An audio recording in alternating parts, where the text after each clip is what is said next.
nessa manhã novamente nos reunir para falarmos das coisas concernentes ao reino de Deus. O reino de Deus que perante os homens está tão distante e longínquo. As pessoas elas priorizam as coisas naturais, as coisas que estão com uma satisfação momentânea, e quando as lutas e dificuldades vêm, porque elas vêm, as pessoas elas ficam desesperadas. Falava com uma pessoa ontem, a pessoa ligou chorando, desesperada, mas a pessoa está longe do Senhor. E aí quando a gente quer apoiar as nossas forças nas nossas dificuldades, nas nossas próprias forças, a gente não consegue lidar com as rejeições, nós não conseguimos lidar com problemas, porque na verdade nós não fomos constituídos para lidarmos com os problemas. Nós somos seres que fomos criados para sermos dependentes de Deus. E quando essa dependência ela não existe, as pessoas elas lutam até um limite e depois elas fazem que nem aqueles lutadores de luta livre. Eles batem no chão assim, porque não conseguem mais, não dá mais, e a pessoa simplesmente desiste. E nós temos que nos fortalecer dia após dia. Os momentos que o Senhor nos dá de encontrá-lo na sua casa são momentos ímpares, que são momentos para que nós possamos nos fortalecer e trabalharmos durante as nossas lutas e dificuldades. Esse tema é um tema diferente, em que nós começamos na semana passada e que teve uma aceitação enorme. É interessante que quando eu publico os vídeos na internet, às vezes eu fico olhando, e eu vejo que primeiro dia 5, às vezes 7 e tal, aumenta um pouquinho, temos que ver mais, menos, mas na semana passada, que foi uma semana que eu fiquei sem internet, logo no primeiro dia, quando eu postei o primeiro vídeo, eu postei errado. E aí, nas primeiras horas, já tinham 22 visualizações. Eu falei, caramba, mas o tema sugere. E aí, mesmo tendo o vídeo sido postado errado, 22 pessoas acessaram. E aí, depois que a internet foi restabelecida, eu postei o vídeo correto. E aí, novamente, as pessoas acessaram. Aí foi 28, 20. Tema felicidade. Como o ser humano ele gosta de ser feliz. Quando eu coloquei o título, eu falei assim, as pessoas elas vão ser atraídas que nem mel pelo título. A pessoa quer ser feliz. E nós começamos semana passada falando que a Bíblia ela realmente ensina que nós somos seres que fomos criados para sermos felizes. O problema é que felicidade é o que nós vamos trabalhar esses dias. Nós vamos estar meditando sobre esse tema, esses domingos, falando que felicidade é essa. As pessoas elas usam e buscam todo tipo de felicidade, mas não é a felicidade que nos completa, não é a felicidade que vem realmente satisfazer o nosso coração. Falamos na semana passada, fazendo um breve resumo do que nós já falamos, nós falamos que a palavra alegria, ela aparece muitas vezes nas Escrituras. E as pessoas acham que não, a gente como cristão, a gente tem que ser cara fechada, eu não bebo, não fumo, não jogo, não faço nada, e eu sou e pronto. E não é isso. Nós como cristãos, nós temos felicidade, nós temos alegria. E nós lemos o Salmos 30, verso 5, dizendo que a ira do Senhor passa de um momento, mas o favor dele dura toda uma vida. Ao anoitecer pode vir o choro, mas a alegria vem pela manhã. Como é bom você acordar no novo dia e você poder perceber que sim, há opções. Lemos outros textos, lemos também o Salmos 98,4, falando que nós temos que celebrar com júbilo ao Senhor, junto com todos os moradores da terra, e nós temos que nos regozijar e cantar louvores. Falamos que essa alegria, ela vem de um fruto do Espírito. Não é algo que você, como um cristão, você pode ter ou não ter. A partir do momento em que você recebe o Senhor Jesus na sua vida, você tem esse fruto na sua vida. Falamos também, lemos alguns textos sobre Novo Testamento, em que as pessoas elas se alegravam. Atos 13:52, nós lemos que os discípulos transbordavam de alegria e do Espírito Santo. O problema é que nós confundimos alegria com felicidade. Tem diferença? O conceito de felicidade nos dias de hoje é um conceito muito superficial, em que as pessoas elas recebem bens, presentes, coisas, elas ficam felizes. mas são coisas que são muito superficiais e são muito momentâneas. A palavra felicidade, ela tem sido muito trivializada, muito sentimentalizada. Então um dia você está feliz e no outro dia você não está feliz. E nós falamos sobre o jingle do Pão de Açúcar, em que ele fala: você vai lá no Pão de Açúcar para ser feliz, você vai lá e compra um tomate, compra uma caixa de suco e você vai ser feliz. É uma coisa que parece até ridícula, mas é exatamente isso, porque o Pão de Açúcar ele vende alimentos. Então como é que você pode ser feliz por um alimento? É algo que vai te satisfazer momentaneamente e só isso. Quando o Senhor ele fala sobre as bem-aventuranças, que é o que nós tratamos no segundo período, a bem-aventurança não é felicidade, sim virtuosidade. São coisas que são consequências porque você é um cristão. Você, perante as coisas que acontecem, você se porta e você responde de uma maneira diferente. A alegria, nós falamos também, ela não é algo passivo. As pessoas do mundo, elas acham que a felicidade ela pode vir independente do teu esforço. Não, mas a Bíblia nos ensina que nós temos que ser felizes. A palavra de Deus nos ordena que nós tenhamos que ser felizes.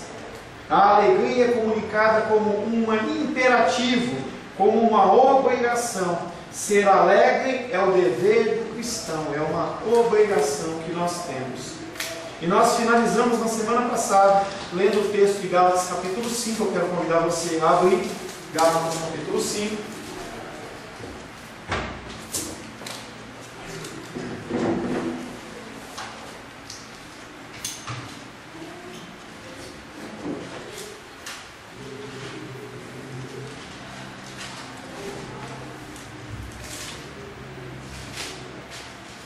Gálatas capítulo 5, versos 22. Alguém leia por gentileza? Vós mulheres. Não. Gálatas capítulo 5, verso 22. Eu abri Gálatas, podem ler alguém.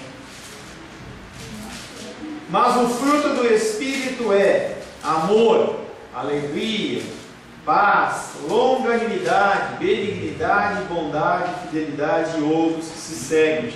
Mas o segundo, em Gálatas 5:22, é a alegria. O Senhor, através da sua palavra, ele diz que nós temos que ser alegres. Isso significa que o fracasso em ser alegre é pecado. A infelicidade e a falta de alegria, de alguma maneira, são manifestações da carne, porque elas não estão inseridas dentro do fruto do Espírito, que parece uma coisa complexa.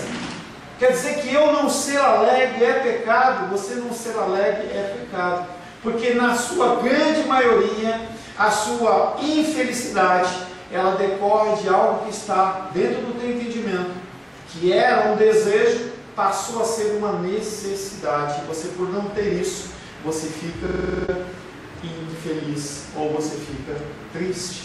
A grande maioria, eu não sei citar para você algo que não seja, algo que você acha que é importante, que você acha que tem que aparecer na sua vida, porque senão você não vai conseguir viver. Se aquilo não está presente, você não é feliz. E aí o que acontece é que quando você analisa Deus como seu provedor, como aquele que cuida de você, você não consegue entender que se você não tem aquilo naquele momento, ou não vai ter nunca, é porque o Senhor assim não quer que você tenha. E você tem que se satisfazer com as pessoas, com o que você tem. Gosto muito de dar o exemplo dos desenhinhos, e eu sempre dou esse exemplo do Mogli, o menino lobo, em que certa cena está o Balu, o urso lá na água nadando, e ele está cantando lá, necessário, extraordinário, é demais. Ou seja, ele está falando, vamos se contentar com o que nós temos. Eu não estou falando uma atitude comodista, eu estou falando que a gente tem que parar de olhar só para frente, a gente tem que olhar para o presente e ver o que nós temos. Nós deixamos de compartilhar alegrias com os nossos familiares no dia de hoje, porque nós estamos pensando no futuro. O dia é hoje, nós temos que olhar para a nossa situação hoje. Então, você tem a tua enfermidade, tem a sua dor, tem a sua dificuldade, mas hoje você está vivendo, o Senhor ele deu mais uma vez o sopro de vida. Você tem alimento na mesa, você tem vestuário, você tem transporte. A palavra de Deus diz que se nós tivermos essas coisas básicas, sejamos felizes. Falávamos, acho que essa semana com a nossa filha, sobre o número de pessoas no mundo que não tem o que você tem. Se você for pegar a população mundial, você pegar países como a Índia, pegar um continente como a África, você pegar alguns países da Ásia, você vai ver que as pessoas elas morreriam para ter o que você tem. A condição que você tem. Países como a Síria, países como o Iraque, que vivem em constante guerra, que as pessoas não podem nem simplesmente ir para o mercado comprar alguma coisa, porque não existe mercado, já foi bombardeado. Não pode ir para casa porque não tem mais casa, porque os rebeldes já tomaram lá e destruíram. Famílias que andam 100, 200, 300, 500 quilômetros com crianças do colo para tentarem passar por uma fronteira, porque o país dela não existe mais. Mas nós não conseguimos olhar para a nossa situação. Nós só conseguimos olhar para a situação dos outros, como os outros estão. E aí a gente olha e a gente cobiça. Não, eu estou casado com a minha esposa, mas eu estou vendo aquela mais bonita, eu quero é aquela. Eu tenho o meu carro, e eu estou vendo o carro do outro, eu quero é o do outro. E não há problema nenhum. De trocar de esposa, sim, mas de carro, não. Quer trocar de carro? Não há problema. Não é o conceito franciscano que você tem que viver pelado, viver com mini, não é isso.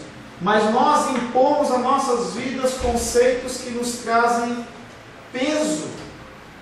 Tem um casal que eu estou aconselhando, talvez eles até assistam isso aí, mas não vou falar o nome deles, em que eles estão com esse tipo de dificuldade. Porque olhando a situação, não, mas eu quero isso, eu quero aquilo outro. Não, mas não me satisfaz. Não, tem que me satisfazer. E nós vivemos uma eterna insatisfação. Quando eu fiz faculdade, tinha um conceito que chamava da pirâmide de Maslow, eu já comentei isso aqui. E é uma pirâmide de um psicólogo, um sociólogo, em que ele estabelece que o ser humano ele vive de acordo com necessidades, das mais básicas até as mais complexas.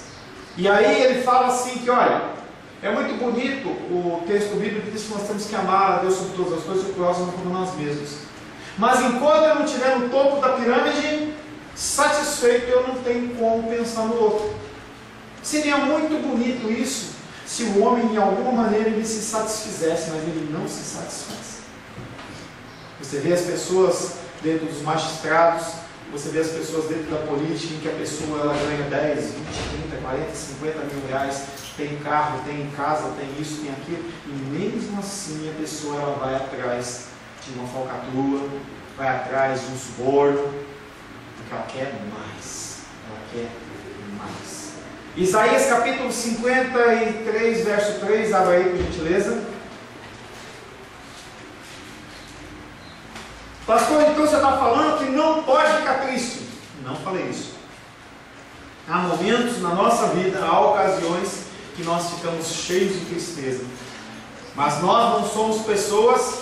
Isaías, Antigo Testamento, 53, 3. Você está fora.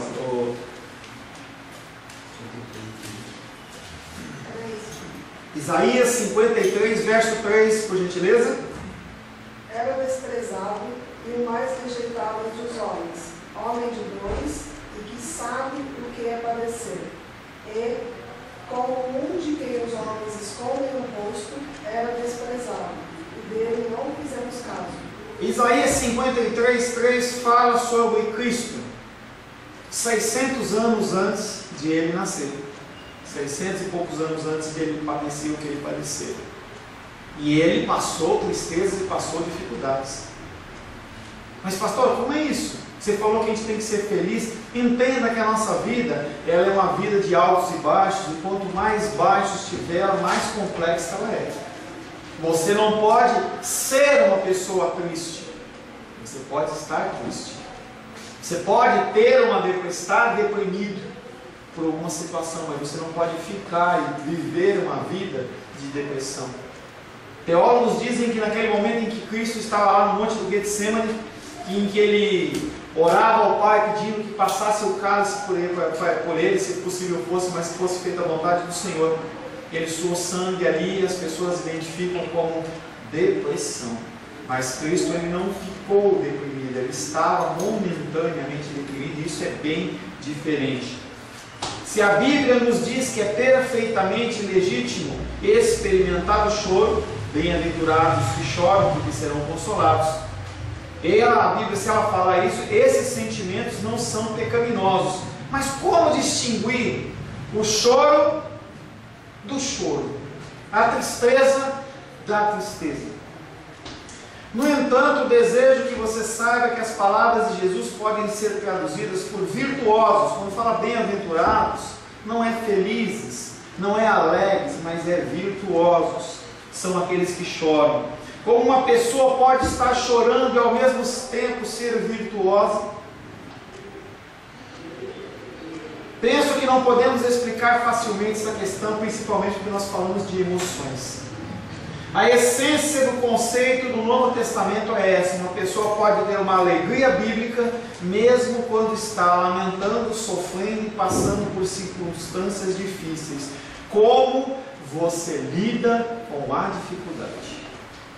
Como você lida com a tristeza? Se você lida com a tristeza de uma maneira bíblica, o que é uma maneira bíblica?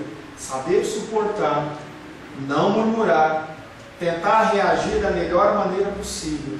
Por exemplo, Josué, assim que ele descobriu que um problema estava acontecendo ali, em que quando eles foram lutar contra Jericó, e Jericó caiu, depois que Jericó caiu, em que eles foram lutar contra um pequeno povo chamado Ai, em que eles tomaram uma surra, ele entra no meio do arraial, no meio das pessoas, ele rasga suas roupas, ele começa a reclamar: Deus meu, por que você permitiu? Maneira errada. E nós já falamos sobre o reclamar e murmurar. Você ir na presença de Deus e falar com Ele é uma coisa, outra coisa é você falar as mesmas coisas no meio de um grupo de pessoas que primeiramente deveriam ser lideradas por Ele. Segundo, não podem fazer absolutamente nada. Você está triste? Você está com um problema? Compartilhe com pessoas que são idôneas, que possam orar, que possam te dar um conselho, que possam te segurar pela mão, se for necessário te carregar no colo por um tempo. Mas você sair reclamando e murmurando não resolve nada. Tem uma família que nós acompanhamos, em que elas saíram de uma igreja, e a primeira coisa que eles falam é falar mal da igreja onde eles saíram, falar mal do pastor, e cria todo um contexto de coração, que o coração começa a ficar cada vez mais amargurado. Tem um livro que eu já ministrei para algumas pessoas, que é Deixando o Passado no Seu Devido Lugar. O que você faz com as coisas que você já passou, o que você está passando? Isso define se você está uma pessoa triste ou se você é uma pessoa triste. Se você está amargurado por uma situação, ou você é uma pessoa que o teu coração flui amargura. É verdade que o lamento de uma pessoa está direcionado a uma preocupação, mas naquele mesmo momento ela possui uma medida de alegria. Você está passando uma luta, está passando uma dificuldade, não é simples, não é fácil, mas você sabe em quem você crê. Você sabe que aquilo vai durar por um momento, mas não vai durar pela vida inteira. Quando você vê pessoas que estão completamente imersas em depressão, as pessoas elas não conseguem mais enxergar absolutamente nada. Se declaram no fundo do poço e a pessoa não consegue nem se levantar da cama, a pessoa não consegue fazer mais nada porque ela não tem esperança. A pessoa não consegue olhar com a possibilidade que aquilo vai mudar ou que pode mudar. Como uma pessoa dessa pode ser alegre, como ela pode ser feliz? Não consegue. Como podemos nos alegrar sempre? É uma pergunta. Como que eu posso, biblicamente, como a palavra de Deus nos diz, como eu posso me alegrar sempre? Filipenses capítulo 4, verso 4, o apóstolo Paulo ele fala sobre essa alegria que tem que ser contínua. Apóstolo Paulo em Filipenses capítulo 4, verso 4.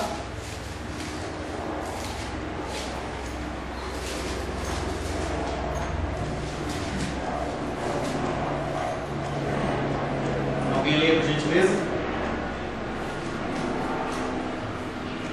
Alguém que sabe a ler, por gentileza? Regozijai-vos sempre no Senhor. Outra vez digo, regozijai-vos. Na minha versão está: alegrai-vos sempre no Senhor. Outra vez digo, alegrai-vos.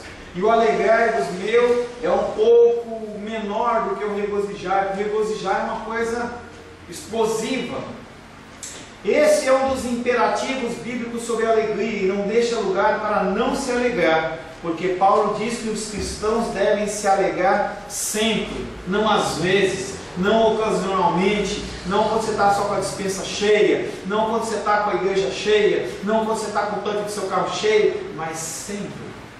Sempre. Paulo escreveu essa epístola quando estava na prisão.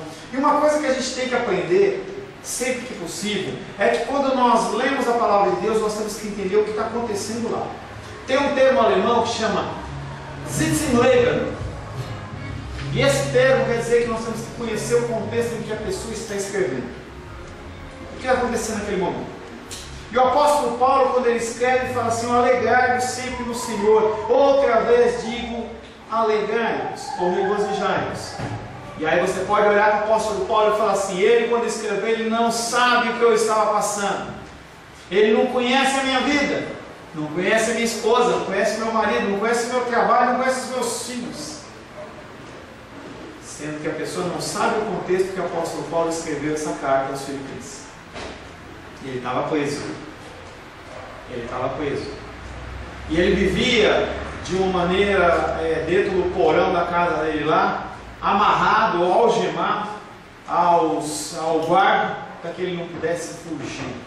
Porque em certo momento ele clamou por estar na presença de César, e como homem romano, cidadania romana, ele tinha esse direito. Então ele ia comparecer a César.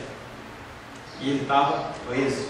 Em outras ocasiões ele estava preso em prisões com calabouços, com um tronco de madeira, com a coluna meio torcida assim, braços amarrados, mãos amarradas nos pés, em uma posição super incômoda, num lugar totalmente inóspito, úmido. Eu lembro que uma vez eu fui nos Estados Unidos e tem um show lá nos Estados Unidos que eles fazem de medieval. Então é um castelo meio construído assim, as pessoas fazem aquelas cenas de teatro e tal, e lutam, muito interessante. E aí você ganha um chapeuzinho para você torcer para o teu rei, e eles dão para você uma coxa de frango desse tamanho, parece, não sei que frango é aquele, mas é um negócio enorme assim. E aí depois que você acaba de ler, você vai visitar o castelo e tem como visitar as masmorras que eles fizeram.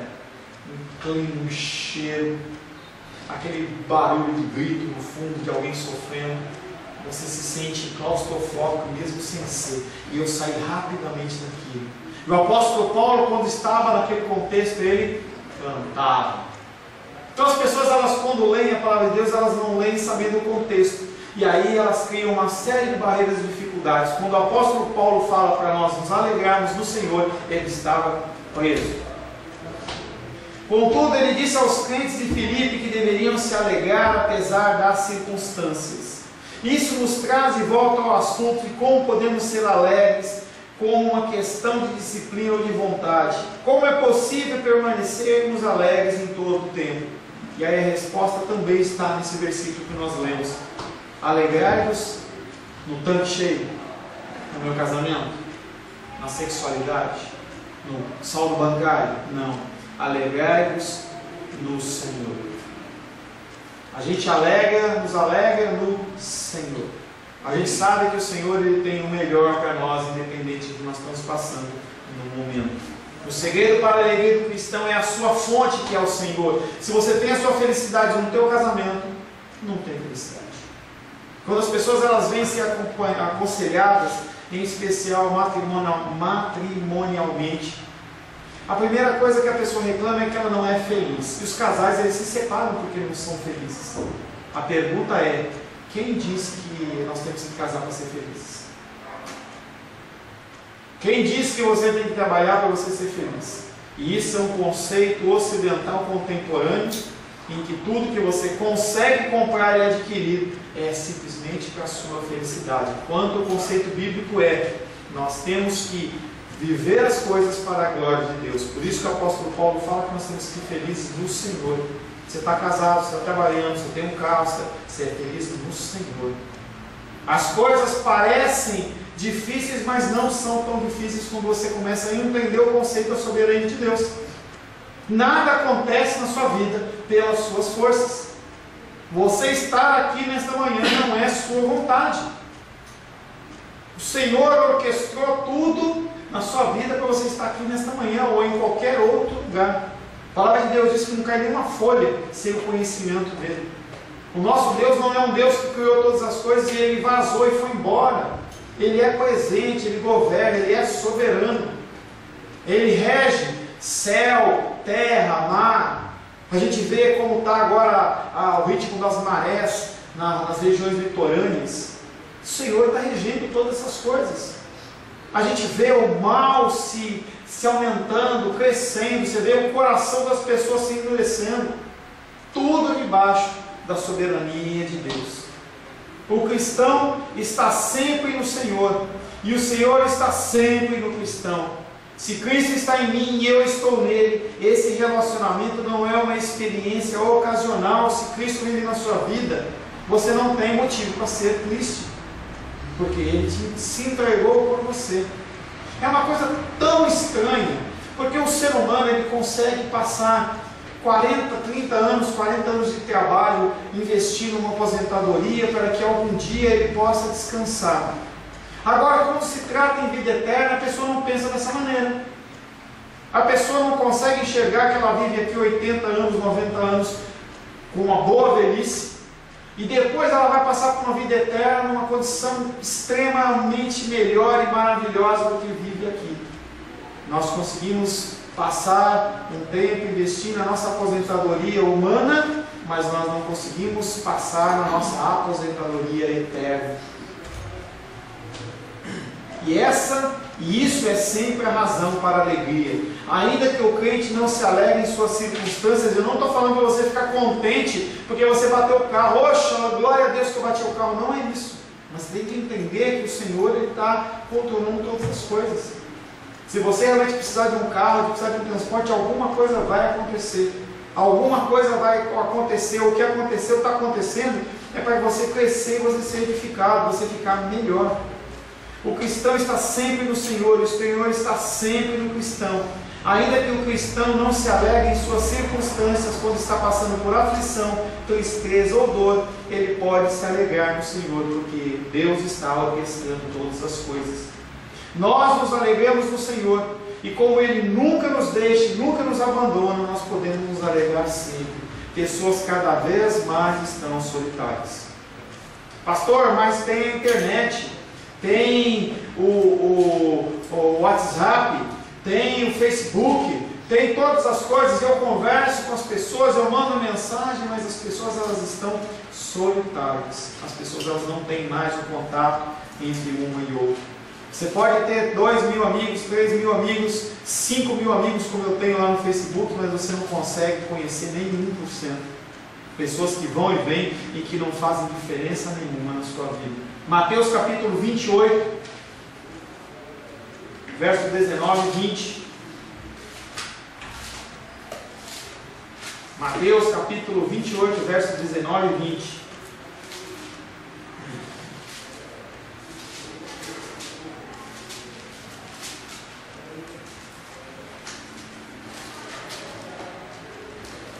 Alguém, por gentileza? Ide, portanto, fazer discípulos de todas as nações. 18 você não leu, ali. Não, desculpa, 19 minutos, perdão. Continua.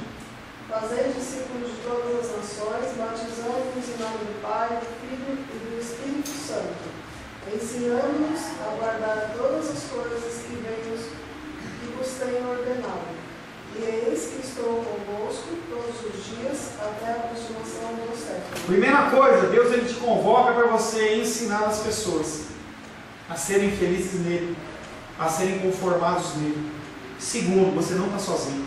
Ele diz que está conosco todos os dias até a consumação do século. Não é o fim do século XX, do século XXI, até o fim da sua vida, até o fim dos fins.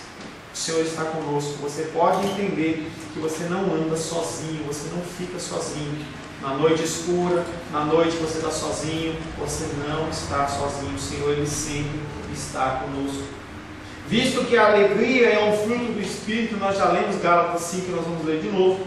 Visto que a alegria é um fruto do Espírito, a nossa santificação ela é mostrada não somente por nosso amor, paz, paciência, bondade e virtudes semelhantes, mas também por nossa alegria. Quando nós falamos sobre Os frutos do Espírito, nós falamos que é um pacote completo. E aí, semana passada, a minha filha teve aqui na Dominical sobre isso, e eu falava para ela, ela falou assim, não, mas são frutos. Eu falei assim, não são frutos, é um fruto. Mas como é isso? E aí eu dei o exemplo para ela da mexerica, que tem vários gomos, e você não encontra uma mexerica ou uma laranja que você abre e você vê que está faltando um gomo. Você já encontrou uma mexerica sem um gomo? Não. O exemplo é esse. Quando você aceita Cristo, você passa a viver dentro do reino de Deus, você recebe uma mexerica, que eu chamo de mexerica, mas é o fruto do Espírito, que ele é composto de amor, de alegria, de paz, benignidade, coisas que você, com o caminhar da sua vida, você vai crescendo, você confiando em Deus, você vai cada vez mais tendo esse fruto desenvolvido. Entendo que a gente não encontra uma mexerica com gomos menores e maiores, mas dentro do fruto do Espírito, sim. Porque nós desenvolvemos. Você pode ser uma pessoa que seja mais alegre e mais amorosa, mas tem menos paciência. Mas você tem que desenvolver isso. E você desenvolve isso através do ouvir e ouvir a palavra de Deus. Nós já lemos Gálatas capítulo 5, versos 22 e 23. O fruto do Espírito é amor, alegria, paz, longanimidade, benignidade, bondade, fidelidade, mansidão, domínio próprio. E contra essas coisas não há lei, não há medida. Você pode exercê-las na medida que assim passar no seu coração, sempre instruído pelo Espírito. Não devemos esquecer que o fruto do Espírito não é o mesmo que dons do Espírito. As pessoas elas confundem o fruto do Espírito com os dons do Espírito. Nem todos possuem o dom do ensino. Nem todos possuem o dom de contribuir. Nem todos possuem o dom de administrar. As pessoas elas são capacitadas pelos dons do Espírito para a edificação do corpo. Então, dentro do nosso âmbito de igreja, tem pessoas que falam bem, tem pessoas que cantam bem, tem pessoas que administram bem, mas não são todas as características que compõem. Por quê? Porque Deus ele levanta pessoas com características diferentes exatamente para edificar a igreja. Mas quando nós falamos do fruto do Espírito, nós não podemos dizer que algum crente ele é fiel e o outro não é. Um é amoroso e o outro não é. Um é benigno e o outro não é. Não há como ter isso. Todos têm o pacote completo. Todo cristão tem de manifestar todo o fruto do Espírito, uma medida maior ou menor, mas tem que manifestar. E quanto mais crescemos na graça, quanto mais progredimos em nossa santificação, mais benignos nós somos, mais pacientes nós somos, mais amorosos nós somos. Porque nós entendemos que essas características, elas não são características que são inerentes à pessoa, são características que são desenvolvidas a partir do momento em que você é confrontado com a palavra. Você decide amar, você decide ser paciente. Deus ele não vai derramar um óleo sobre a sua vida de paciência, ou de bondade, benignidade, não vai. Não, pastor, eu sou muito pavio curto. Eu estou orando para Deus tirar isso de mim. Ele não vai tirar. Isso é responsabilidade sua, porque você já tem o Espírito. E através da palavra você vai sendo colocado em situações, você tem que se segurar e reagir de uma maneira diferente. Até que você veja que de uma hora para outra você passou por aquilo. Pela graça, pelo amor e pela misericórdia do Senhor. As pessoas elas ficam orando para Deus tirar coisas e características deles, e ele vai passar a vida inteira e não vai passar por isso, não vai existir isso. Em termos simples, isso significa que a vida cristã não deve ser caracterizada pela melancolia ou uma atitude de infelicidade, porque nós já falamos que ser feliz é uma atitude. Você ser satisfeito com as coisas que você tem, com a namorada que você tem, com o carro que você tem, com o trabalho que você tem, é uma atitude. Eu lembro que quando eu trabalhava na Philips, as pessoas quando recebiam o seu salário, elas diziam: acabei de receber os cebolitos. Lembra aquele salgadinho Leon Chips? Cebolitos. Porque quando ele pegava o salário, ele olhava, ele chorava.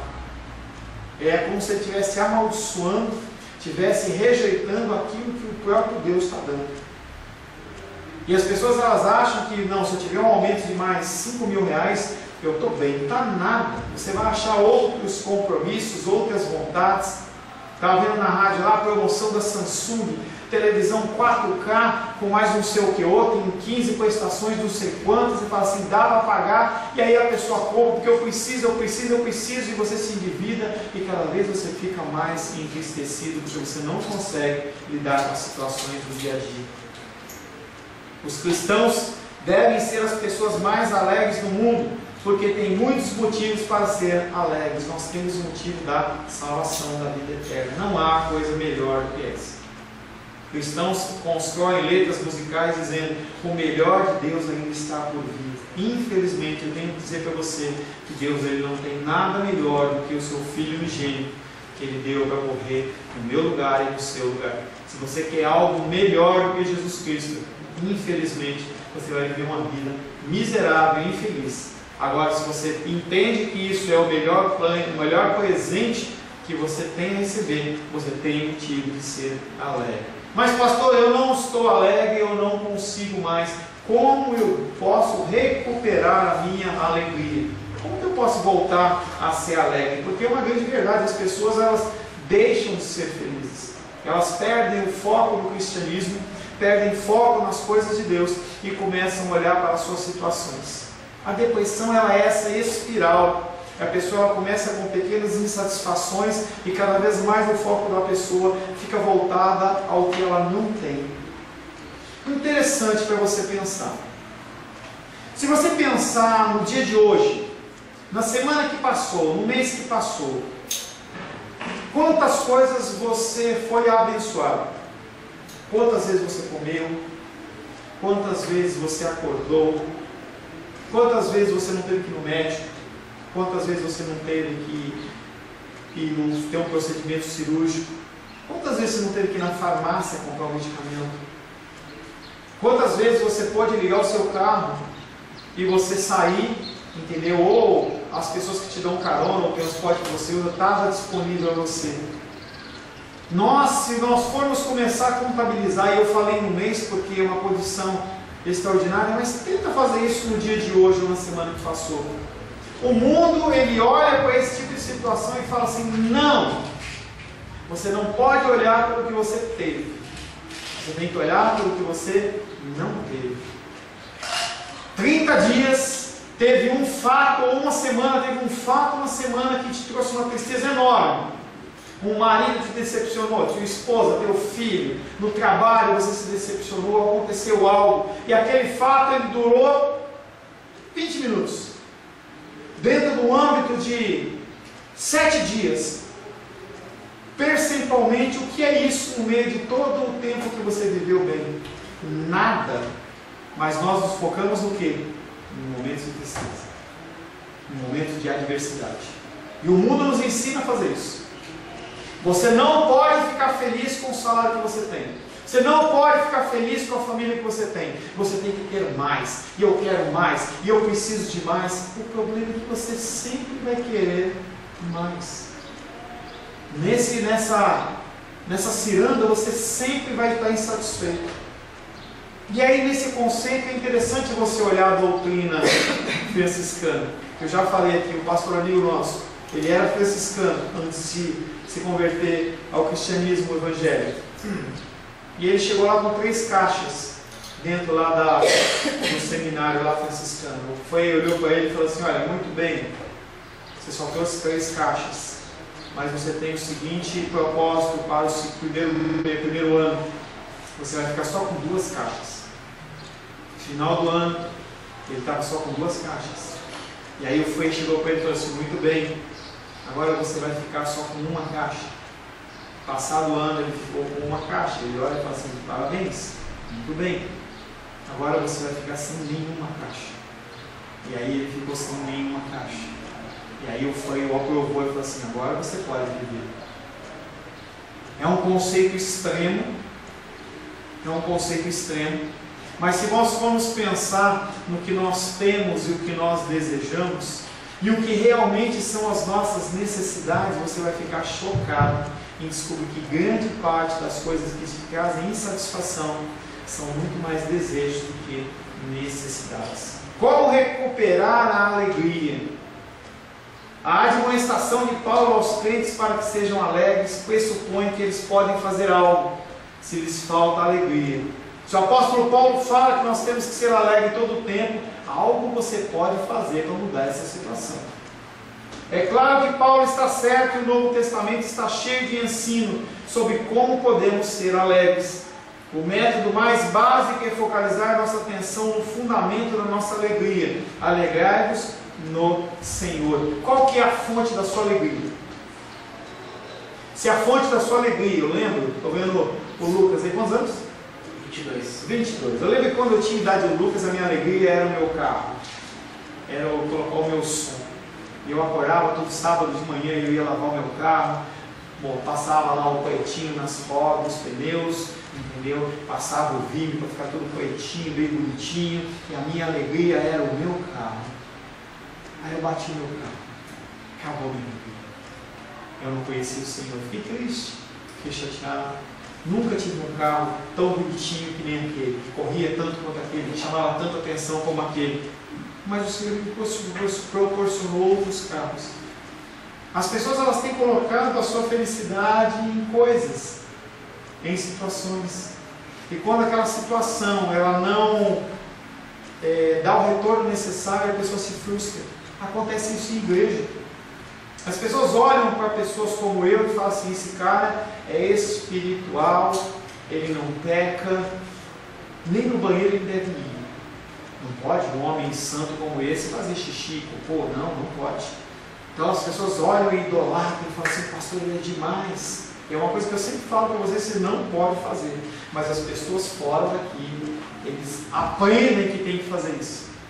E o pastor, ele é lindo e maravilhoso. Eu lembro que o meu pastor, ele contava que uma vez ele foi num culto em que ele estava na hora, acabou o louvor, era a hora do pastor de pregar, e aí apagou as luzes. Pá, pá, pá. E aí daqui a pouco começou uma bateria, tudo, uma preparação para entrar, e aí ligaram os holofotes, e o pastor ele sai do fundo, assim, não sei de onde, assim, meio ET, assim, e ele sai, o povo... Tem gente que chega nos cultos de helicóptero, tem aqueles eventos, o cara faz questão, ele não desce de carro, ele desce, ele tem que descer de helicóptero, que nem Papai Noel, porque as pessoas têm que me amar. Tinha um desenho que passava antigamente, que era da família Dinossauro, e o Baby, que era o bichinho lá, ele falava assim: você tem que me amar, você tem que me amar. E aí os pastores, eles ensinam para as ovelhas: não, vocês têm que me amar. Tem igreja que os pastores falam assim: se você quiser comprar um carro, se você quiser estudar, se quiser namorar, você tem que falar comigo primeiro, senão você é amaldiçoado. E as pessoas acreditam. Idolatria. E as pessoas, elas acreditam que a igreja é o motivo da sua alegria. As pessoas acreditam que o trabalho é o motivo da sua alegria. Tem uma pessoa que eu não acompanhei de perto, mas eu acompanhei mais ou menos o aconselhamento, que é uma pessoa, um jovem da idade do Lucas, que queria passar num concurso, e ele estudava, ele só estudava, ele largou a namorada, largou o esporte, largou tudo só para estudar. E esse rapaz, ele passou em todos os melhores concursos, desde polícia militar, polícia rodoviária federal, auditor fiscal, passou em tudo. Quando ele ia tomar posse, ele entrava em depressão. Aí ele perdia. Mas ele tinha outros, ele ia tomar posse, ele perdia. Até que essa pessoa caiu na mão do conselheiro amigo meu, e aí ele falava assim que ele queria se matar, porque a vida dele não tinha mais propósito. Por quê? Porque ele já tinha conseguido estudar para tudo e passado em todos os concursos, não tinha nenhum tipo de desafio mais na vida dele. As pessoas olham para as suas vidas, os jovens, na sua grande maioria, elas precisam de emoção e ficam pulando de paraquedas e faz isso e faz aquilo. A gente vê uns vídeos de uns jovens russos que eles ficam andando descalço no topo dos maiores prédios, porque a pessoa ela tem que ter algo mais. E se não tiver algo mais, ela não fica satisfeita. Se a tua satisfação ela não está em Cristo, você está fadado a ter uma vida de infelicidade. Sempre, não felicidade sempre, não alegria sempre, não regozijo sempre, mas uma tristeza contínua. Porque se você confia em situações, as situações mudam e mudam rapidamente. Se você confia em pessoas, as pessoas elas te decepcionam. Eu espero que a minha esposa, eu espero que meu filho reaja de tal maneira, mas ele não reage. Então para mim acabou. Eu entro na igreja, o pastor não para falar bom dia para mim. Pronto, magoei, não vou mais na igreja. A pessoa que tem um coração em situações, ela está sempre em tristeza. Se eu estou em Cristo, passo lutas e dificuldades, não tem essa história, essa ideia de quando você veio para Cristo acabou, não, pelo contrário. E nós temos estudado nas bem-aventuranças que o foco principal é quando você estiver na melhor condição possível, como cristão, a perseguição ela vai ser tremenda sobre a sua vida. Mas nós somos felizes em Cristo. Feche seus olhos. Senhor, queremos louvar, adorar e bendizer o Teu nome, Senhor. Porque o Senhor tem que ser a razão da nossa felicidade. Mas confessamos a Ti, Pai querido, que somos falhos nessa situação, nesse agir. Nós nos satisfazemos, nós buscamos a satisfação, a alegria em relação às coisas que nos cercam, as coisas temporais, e nós pouco nos preocupamos com as coisas eternas. Pedimos ao Senhor que o Senhor nos ensine a sermos alegres em Ti, que nós possamos buscar a satisfação em Ti, para a Tua glória, para a Tua honra e para o Teu louvor, em nome de Jesus. Amém. Glórias a Deus. A paz seja convosco. Meu nome é Paulo César. Eu sou pastor da Igreja Cristã Semente de Vida, aqui em Brasília, Distrito Federal. Me alegro que a palavra tenha te alcançado. A palavra faz isso. Ela alcança as pessoas aonde quer que elas estejam. E você foi agraciado com esta palavra. Não que eu tenha nada especial a te dizer. A palavra ela é suficiente e ela usa quem ela quer. E eu me alegro por ter sido um canal para poder te abençoar. Mas eu quero te dizer que não basta você ser um ouvinte. Não basta ser uma pessoa que se alegra quando você ouve a palavra de Deus. A vida ela é feita de decisões. Se você está ouvindo essa palavra hoje, eu creio que o Espírito Santo tem um propósito especial com você. Muito mais do que prosperidade, muito mais do que uma cura física, uma cura emocional ou espiritual, Ele quer te alcançar para a vida eterna. Nós investimos nosso tempo, nós investimos as nossas forças em coisas terrenas, mas o Senhor Ele tem muito mais a oferecer. Ele tem sim para você a cura, Ele tem sim para você a prosperidade, mas Ele tem muito mais que isso. Submeta-se a um Deus que Ele é capaz de mudar e transformar a sua vida por completo. Creio que o Espírito Santo Ele é capaz de tocar o teu coração. Quero pedir que você curve a sua cabeça. Senhor, em nome de Jesus, coloco na tua presença essa vida que ouve esta ministração, que ouve esta palavra. Pai, eu não tenho capacitação nenhuma, mas o teu Espírito Ele é capaz sim de tocar nesta vida, gerar nela mudança, transformação, arrependimento, e que ela possa simplesmente bater no peito, convencendo-se que é pecadora e que precisa de um Deus salvador. Não há um caminho a ti, meu Deus, que não seja através de Cristo. E eu lhe peço, Pai querido, que você alcance essa vida e ele possa sim tomar uma decisão pessoal pelo Senhor, em nome de Jesus. Amém. Amém, meu querido. Amém, minha querida. Fico contente que você esteja ouvindo essa ministração até o fim. E peço que você não se limite a ouvir os cultos pela internet. Você procure perto da sua casa uma igreja, um lugar que proclame a palavra do Senhor. Eu oro para que o Espírito Santo te direcione nessa busca, porque muita coisa tem sido oferecida que não é o Evangelho. Eu abençoo a sua vida em nome de Jesus. Amém.